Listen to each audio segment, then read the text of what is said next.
आज का जो टॉपिक है ये थोड़ा दिल गिरफ्तार करने वाला टॉपिक है। फंक्शनली ये पेन काम नहीं कर रहा, लेकिन स्ट्रक्चरली ये पेन अवेलेबल है। इस बच्चे को हम कहेंगे कि ये ऑटिस्टिक चाइल्ड है। आप देखेंगे क्लासरूम के अंदर आप जाइए तो आपको टीचर कैटेगोरिकली बता देगा कि ये बच्चा जो है ना, ये 3 बच्चे बड़े वीक हैं और ये इनअटेंटिव होते हैं। आप इन्हें कोई बात समझाएं, उनको समझ में नहीं आएगी। लाइफस्टाइल मेडिसिन आपके मसाइल का बेहतरीन मतलब किस बच्चे को हम कहेंगे कि ऑटिस्टिक चाइल्ड है। अपने गिर्द ग्रीनरी को रखिए, ये सोल्यूशन है। केले के अंदर खास तौर पे जो विटामिन सी और मैग्नीशियम है, लूज टॉक नहीं करनी आपने अपने बच्चे के साथ, प्रोफेशनल टॉक करनी। हम इन चीज़ों को साइंस और मेडिसिन से जोड़ने जा रहे हैं। कामयाबी और खुशी वर्सेस नाकामी और गम।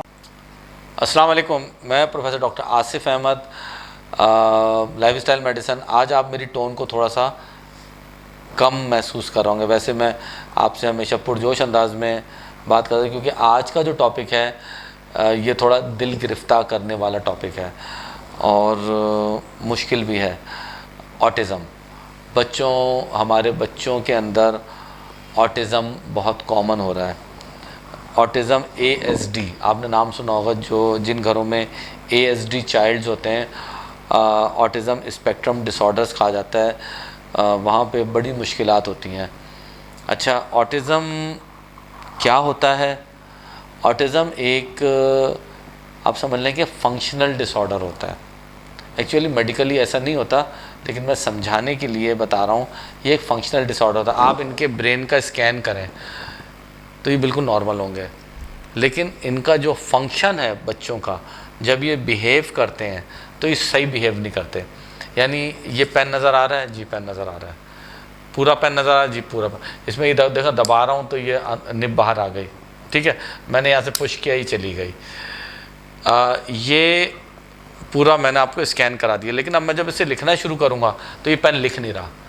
तो फंक्शनली ये पेन काम नहीं कर रहा, लेकिन स्ट्रक्चरली ये पेन अवेलेबल है। तो इनके ऑटिस्टिक चाइल्ड्स के अमूमी तौर पे, क्योंकि ये बहुत ज़्यादा मैं मेडिकल का लेक्चर नहीं बना रहा, अमूमी तौर पे जो ब्रेन का स्ट्रक्चर है ये बिल्कुल नॉर्मल होता है, लेकिन इनकी जो आदत है बच्चों की, जो तरीक़ेकार है, ये एबनॉर्मल होता है ऑटिज़म के अंदर।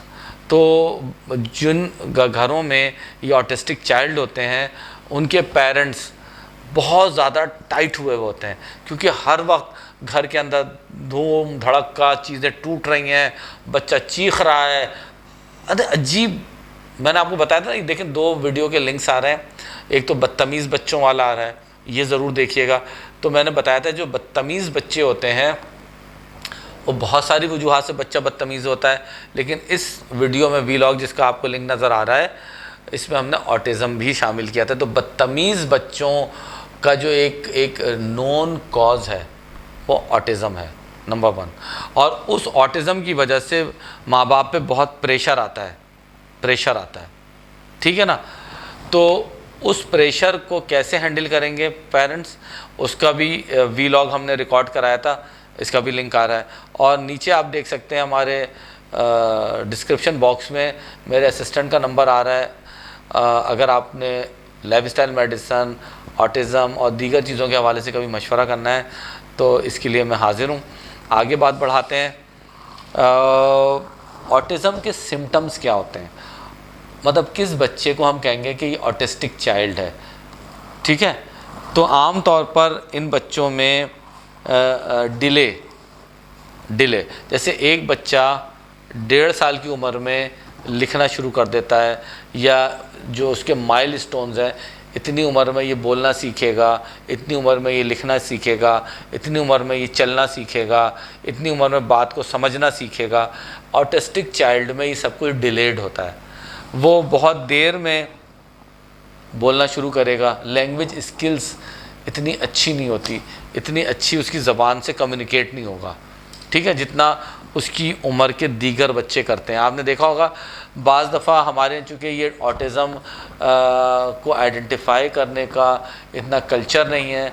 आप देखेंगे क्लासरूम के अंदर आप जाइए तो आपको टीचर कैटेगोरिकली बता देगा कि ये बच्चा जो है ना, ये 3 बच्चे बड़े वीक हैं क्लास 4 के अंदर, और ये बच्चे जो है ना मेजॉरिटी बहुत तेज़ हैं।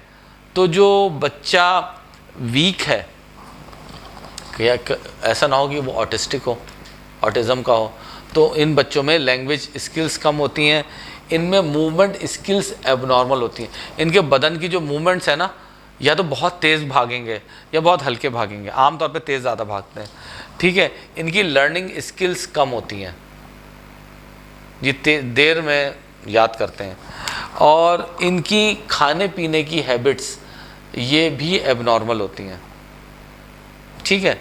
अच्छा, इसके अलावा इनका मूड ये एबनॉर्मल होता है, ये बहुत ज़्यादा हाइपर एक्टिव होंगे, यानी भाग रहे हैं, चीख रहे हैं, चिल्ला रहे हैं, और बहुत ज़्यादा इम्पल्सिव होंगे, बग़ैर सोचे समझे ये काम कर रहे होंगे, बग़ैर सोचे समझे उठेंगे, भागेंगे, भागते भागते किसी से टकरा जाएंगे, वो सामने वाला मिसाल के तौर पे शीशे का जग लेकर आ रहा था, ये देखेंगे अचानक इनको कोई चीज़ याद आएगी और ये भागेंगे, सामने वाले से टकराएंगे, उसके हाथ से शीशा का जग टूट के गिर जाएगा।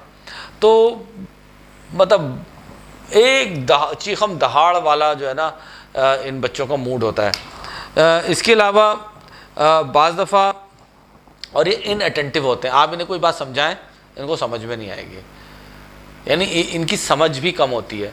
और बाज़ दफ़ा इनको GIT यानी शदीद इनको कब्ज़ होता है, या बहुत सारे तो नहीं कहूँगा, कुछ ऐसे बच्चे ऑटिज़म के होते हैं जिनको मिर्गी के दौरे भी पड़ते हैं, एपिलेप्सी। तो ये चंद कॉमन सी एक बातें थी। तो जिन बच्चों में ये तमाम चीज़ें होती हैं, तो ऐसे बच्चे को हम कहते हैं ये बदतमीज़ बच्चा है, हम उसको फ्रेम कर देते हैं, ये शरारती नहीं है बल्कि बदतमीज़ है। तो जो हमने पिछला व्लॉग बताया था उसमें ऑटिज़म के हवाले से हमने एक ज़िक्र किया था, आज मैंने आपको इसको एक्सप्लेन किया। अगले व्लॉग में ऑटिज़म को इंशाल्लाह मज़ीद आगे बढ़ाएंगे, डीपली देखेंगे, साथ रहिएगा। बहुत शुक्रिया।